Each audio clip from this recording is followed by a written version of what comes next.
What's going on, guys? Car Review Guys here. My name is AJ and we're back with the 2024 Subaru Crosstrek.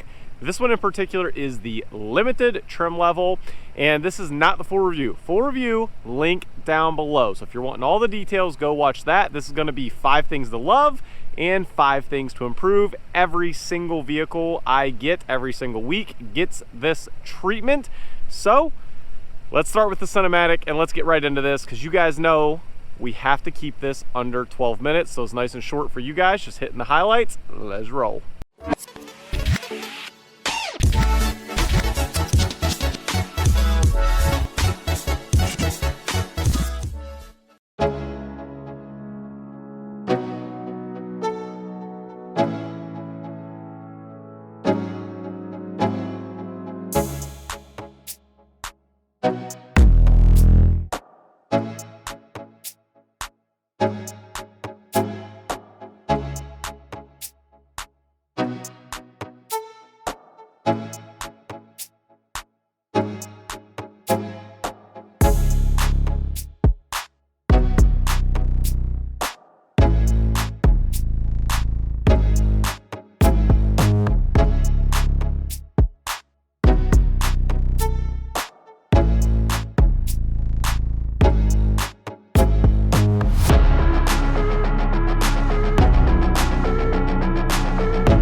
Starting off with the 5 things to improve. Number 1, and almost, I don't want to say every vehicle, but a lot of vehicles and a lot of manufacturers get this. The cladding, arch molding, whatever you want to call it. I wish there was an option from factory, and there are some that do allow it, so not all of them, to where you can get it paint match. That I think would look really nice. I understand the point behind it, again, to be more rugged, absorb rocks, not chew up your paint, blah blah blah blah blah. You can get paint protection film to protect your paint and it just look better. So especially on the limited, to where it's like the nicest, right? Like if you go with the Wilderness, I don't necessarily expect it, just because it's made 100% for all of your outdoor activities. But on this being the limited, I wish that was optional. Number 2 on the list, as beautiful as this interior is being updated, it looks super nice. They've done a great job with it. I do wish there was an option for cooled / ventilated seats. You can see we have the heated seats there, which is super nice. However, like the other day here in Arizona, my back was absolutely sweating to that seat, and had I had cooled / ventilated seats as an option, that would have been really nice. And I think there are enough people that would pay to have that. Number 3 on the list has to do with the mirror, and I wish that you could get an optional digital rear view mirror. Reason being is because when you are looking back there, and of course the camera's blocking everything, you can see a little piece of the window back there. It's functional because if you're going on a road trip and you want to stack things up to where you can't like see out of that back window, if you had that digital, it wouldn't matter. So it'd be very functional, I think, in this vehicle. Number 4 is here on the passenger side. Again, an optional item, and that would be a power passenger seat. I don't think that should be standard, but it would be nice to have it optional, because like there's no way to get the seat up and down even with this manual adjustment. And it's like, my wife was sitting there and she is kind of tall and her head was like up. She's like, I can't come down any, and she really wishes she could. So I definitely see that. That's definitely valid. So that would be a pretty cool option to allow a power seat. Number 5 is back over here in the driver's seat, and that would be on the limited in particular. I wish there was a fully digital display.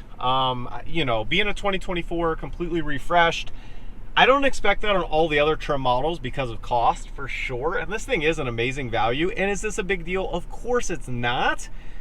But on a limited, being, you know, the nicer trim level, I would love to see a digital display there. Just because, like, look at the nice big screen they have there.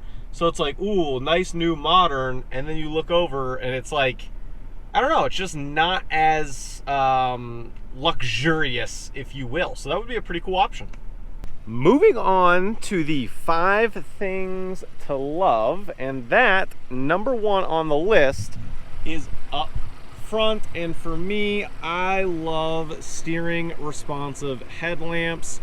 Super nice if you drive at night. It really is. Like, if you've not experienced it, you're gonna have some people who are like, oh, it's kind of gimmicky, whatever. I'm telling you, there's other manufacturers, and generally high-end cars are what get them.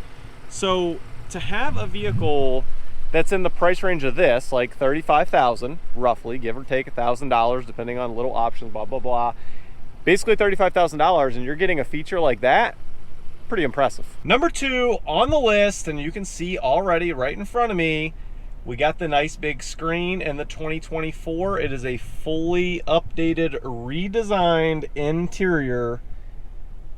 Personally, I actually really like it. I think they've done a great job at really stepping into some modern times, especially with the screen. I mean, you even have like a carbon fiber look over here. It continues all the way across over here. I don't know if you can see it, hopefully, but they've done a really good job at the redesign. I think it looks good. Number 3 on the list, and again, not the full review, we're keeping this short, we're just telling you, comfortable suspension. It is really comfortable. The way that it goes over bumps and just absorbs them and keeps this car level, thoroughly impressed. Not only for the price tag, even for upper level vehicles, it does really well at that.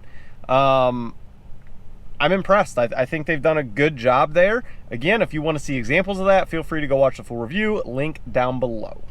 Number 4 on the list, unsurprisingly, even though I can't fully test it myself just because I'm located at this time in Arizona, this is the Winter King. It is so good at winter. Like, you've got X mode here, which allows you to go through various different options for traction and tuning and all kinds of stuff. Hill descent control, like, a lot goes into that. You have true all-wheel drive. You have 8.7 inches of ground clearance. You have heated wiper blades, heated seats, like, all this stuff. It's just made for winter. I mean, who doesn't think of a Subaru when you think of a good winter vehicle?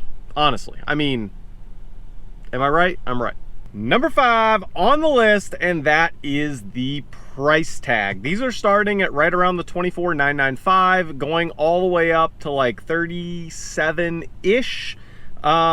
This one in particular being the limited, we're at like the 34, 35 range. You're getting a lot of vehicle for the money. Like, especially in today's market, I think they priced it really aggressively. Without me looking at the window sticker, I always, like, in my head take like a fun guess, like, what do I think it's gonna be?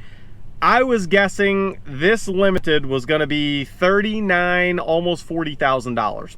That was my guess.